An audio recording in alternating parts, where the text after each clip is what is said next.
धन लगाई रक्त पसीना बगाई तन मन धन लगाई निर्माणको बेला छायो आफ्नै ढङ्गले नयाँ रङ्गले देश सिंगार लायो जागरम गजम कहे नौजवान हो आफ्नै ढङ्गले नयाँ रङ्गले देश सिंगार लायो जागरम गजम कहे नौजवान हो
यो अवस्थामा उनीहरूको साहित्यलाई यहाँसम्म ल्याउनका लागि आकाशमा साहित्यिक मञ्चले खेलेको भूमिका र यसले गरेको योगदानको यहाँहरूले पनि मूल्याङ्कन गर्नुपर्ने अवस्था आएको छ।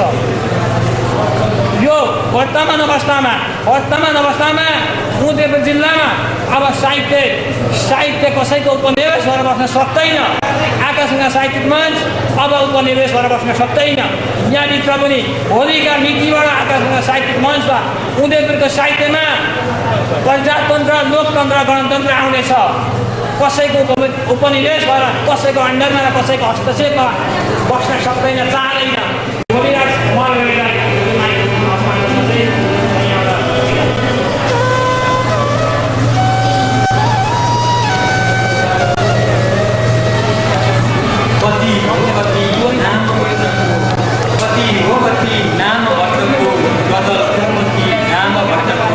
पछ्याउँदै आज उही बाटो छ अधुरो रहेको काम भट्टको गजलको मोती नाम। आजको यस कार्यक्रमको सभापतित्वको आसङ्कलन गरिदिनु हुनका लागि आकाशगङ्गा साहित्यिक मञ्चका अध्यक्ष अरुण कोइमीज्यूलाई हार्दिक अनुरोध गर्दछु।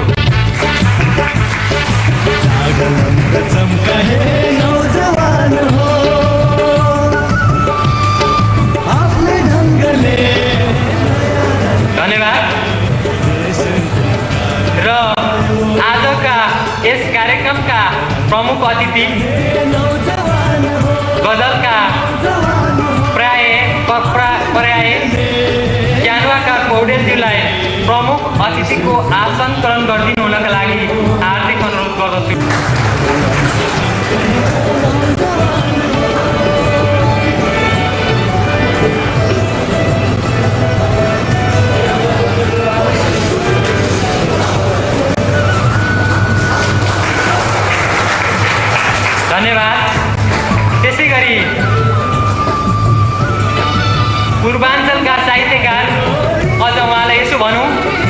भन्दा पनि देशव्यापी रूपमै प्रख्यात कमाइसक्नुभएका साहित्यकार विवश पोखरेलज्यूलाई अतिथिको आसन ग्रहण गरिदिनु हुनका लागि हार्दिक अनुरोध गर्दछु।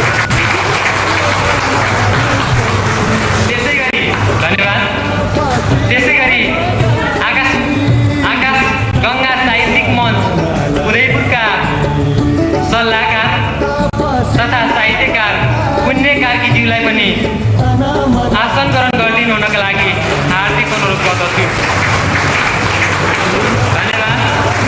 त्यसैगरी आकाशगङ्गा साहित्यिक मञ्चकै सल्लाहकार तथा साहित्यकार रमेश रोकाज्यूलाई पनि आसन ग्रहण गरिदिनु हुनका लागि हार्दिक अनुरोध गर्दछु। आकाशगङ्गा साहित्यिक मञ्चका सल्लाहकार तथा आर्थिककर्मी विरज साईलाई आफ्नो अतिथिको आसन ग्रहण गरिदिनुको लागि हार्दिक अनुरोध गर्दछु।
शैलेन्द्र खतिवडाज्यूलाई पनि अतिथिको आसन ग्रहण गरिदिनु हुनका लागि हार्दिक अनुरोध गर्दछु।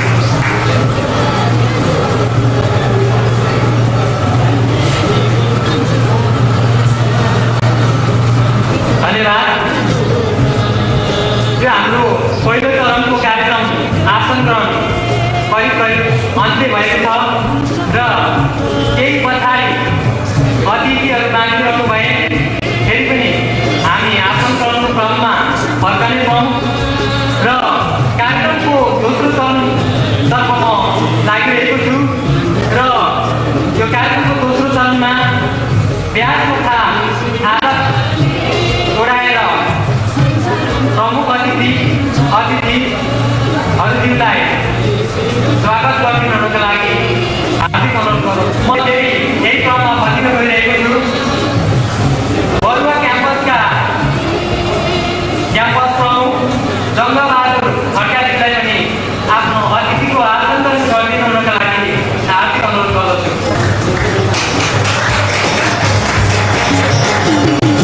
धरतीको छाती ज्योतिले पोती म भेट्न होला, म भेट्न होला। सागरका तारा आँगनमा झारी दोहोरी खेल होला, दोहोरी खेल होला।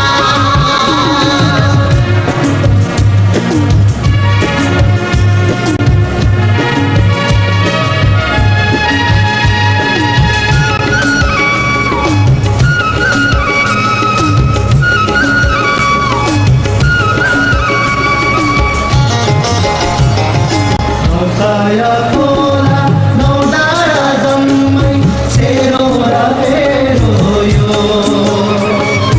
हसिना झारी पुर्खाले तिम्रै माउसे गरेको। हालेर बल्छ गलेर अब कोदाली बनाऊ। जोसिला मान्छे जागर जलाई दस नन्दा खेराऊ।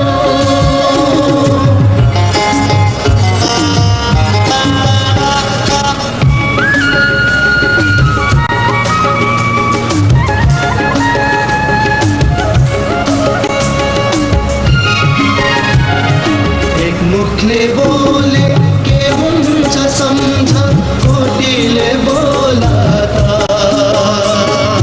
देखाको चलाई के भन्न सक्छ, दुई कोटी चलाउँदा। विश्वको उँचो चाँदीको चुचो सुनको बनाउला। उसैको राम्रो नेपाललाई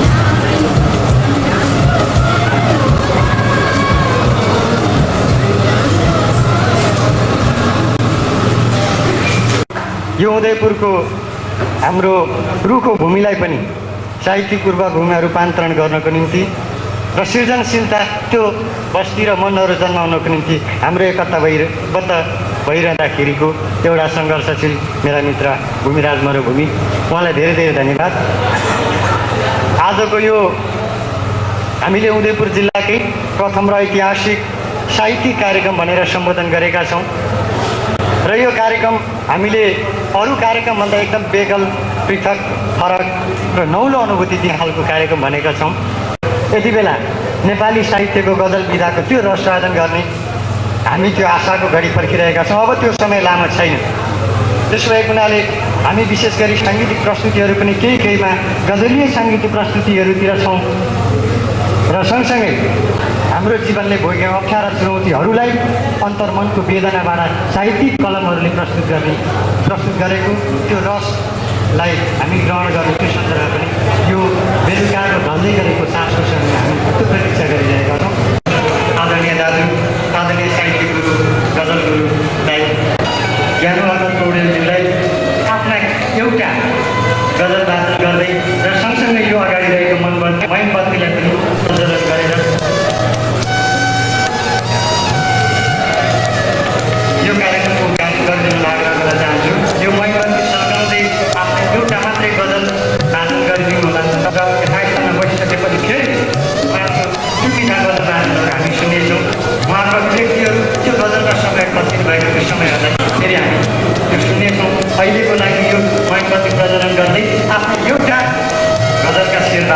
कार्यक्रम उद्घाटन गरिदिनु न म आग्रह गर्न चाहन्छु।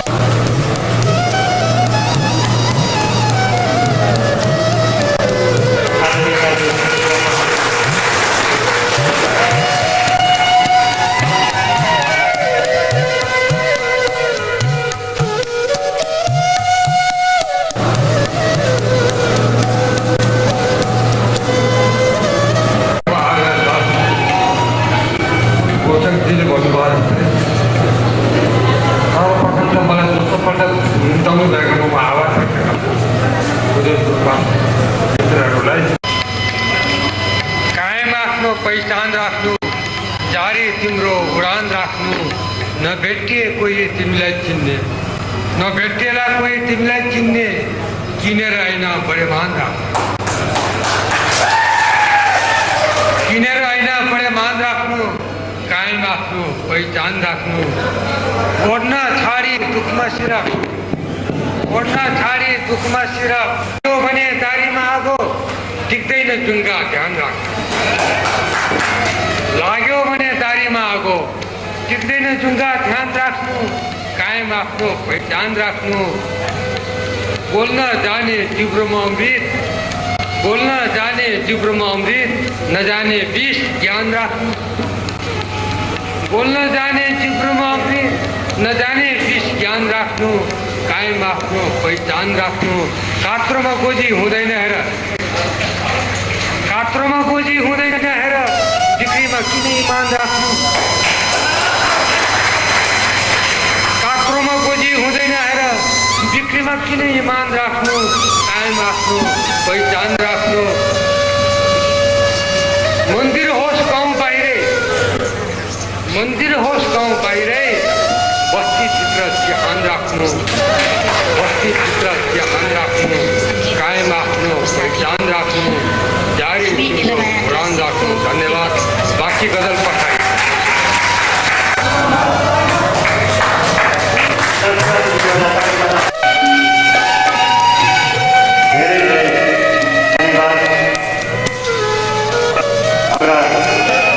गजलका अग्रणी दाजु जनकपुर पौडेलज्यूलाई, उपस्थित सम्पूर्ण र दर्शक दाजुभाइ दिदीबहिनीहरू, बुबाआमा तथा सम्पूर्ण हामीले मान्नुपर्ने सँगसँगै सम्पूर्ण अतिथिज्यूहरू, अब यस कार्यक्रम अगाडि बढाउने सन्दर्भमा यस कार्यक्रमको औचित्य सँगसँगै दुई शब्द चाहिँ आफ्ना केही गजलका शीर्षक दुई शब्द चाहिँ यस कार्यक्रममा उपस्थित भएका सम्पूर्ण दाजुभाइ तथा दिदीबहिनीहरू, आदरणीय बुवा मम्मीहरू सँगसँगै हाम्रा अतिथिज्यूहरूलाई स्वागत गरिदिनु हुन दुई शब्द मन्तव्यद्वारा आफ्नो गजलका शेरद्वारा स्वागत गरिदिनुको निम्ति हाम्रो यस आकाशगङ्गा साहित्यिक मञ्चका संस्थापक उपाध्यक्ष श्री सुभाष साम्बोकीज्यूलाई म यस सूचना दिन चाहन्छु।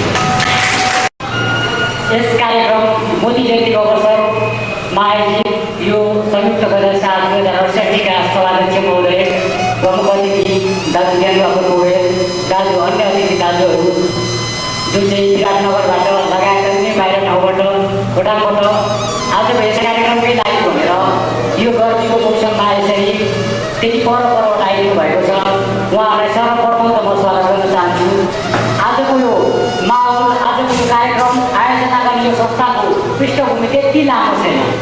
सम्भवतः उदयपुरमा हाम्रो अग्रज स्रष्टाहरू भनौँ आज यस मञ्चमा आसीन हाम्रो अग्रज दाजुहरू पुण्यकाकी भागवत राउत, जोतारे दाइबा, विदेश बाबुसाई, गोपाल कृति लगायतका दाजुहरूको पहलमा अगाडि जुन किसिमको कार्यक्रम सृजना र समीक्षाको जुन किसिमको साप्ताहिक श्रृङ्खला सुरुवात गरिएको थियो, विविध कारणले पछिल्लो समयमा आएर त्यो कार्यक्रम चाहिँ त्यतिकै अबुझ हुन पुग्यो र त्यसलाई फेरि पछ्याउने, त्यसलाई फेरि निरन्तरता दिने क्रममा यो आकाशगङ्गा साहित्यिक मञ्च उदयपुरको स्थापना भएको र लगभग 2 वर्ष भयो यो संस्थाले साहित्यको क्षेत्रमा केही गरौँ, उदयपुरमा पनि केही गरौँ भन्ने मनसायले सङ्घर्ष गरिरहेको छ। हुन त यो उदयपुर जिल्ला प्राज्ञ कृष्ण सायात्री जन्माइसकेको जिल्ला हो, त्यही पनि त्यत्रो धेरै खुसी माग्नुपर्ने, त्यत्रो धेरै उपलब्धि गरिएको छ उदयपुरमा जस्तो अलिक कमै लाग्छ। हुन त उपलब्धि भएका छन्। आज यस कार्यक्रमलाई माया गरेर पाल्नुभएका सम्पूर्ण महानुभावहरू अतिथिगणहरूलाई म यो कार्यक्रममा आत्मादेखि हार्दिक स्वागत गर्न चाहन्छु। हस्, धन्यवाद। बाटो पनि यी गजलहरू मेरै जिन्दगीका साटो पनि यी गजलहरू बेहोसीमा देख्ने बाटो पनि यी गजलहरू मेरै जिन्दगीका साटो पनि यी गजलहरू नदेख्नु भन्छु फगत शब्द निस्कन्छ कतै बल्झिने घरको खाटो यी गजलहरू बेहोसीमा देख्ने बाटो यी गजलहरू मेरै जिन्दगीका साटो यी गजलहरू यही गजलमय साथमा आज हामी रमाउनुको निम्ति यो गायकको सिरियलमा ढल्दै गरेको साँझलाई उफार्ने अनि हामी चाहिँ मन्त्रमुक्त हुनुपर्छ यो समयलाई प्रतीक्षा गरिरहेका छौँ। धेरै धेरै धन्यवाद कार्यक्रमका र यस संस्थाको संस्थापक उपाध्यक्ष शिवानन्द पटेलज्यू र सँगसँगै मैले उद्घोषण गर्दा गर्दै एकचोटि फेरि धन्यवाद दिनुपर्छ हाम्रो अफिसियल मिडिया रेडियो त्रियुगा, त्यसै गरी उदयपुर एफएम, मुलुक राष्ट्रिय दैनिक जसले यस कार्यक्रमलाई सञ्चालन गर्न अफिसियल मिडिया तथा प्रचार प्रसारको सहायक भूमिका निर्वाह गर्नुभएको छ। हाम्रो अब अर्को कार्यक्रम सम्मानको कार्यक्रम रहेको छ र यो सम्मान गरिदिनु हुनको निम्ति हाम्रा यस आकाशगङ्गा साहित्यिक मञ्च उदयपुरका प्रमुख सल्लाहकार श्री पुण्यकाज्यज्यू उदयपुरको यो साहित्यिक भूमिलाई नेतृत्व गरिरहनु भएको छ र सँगसँगै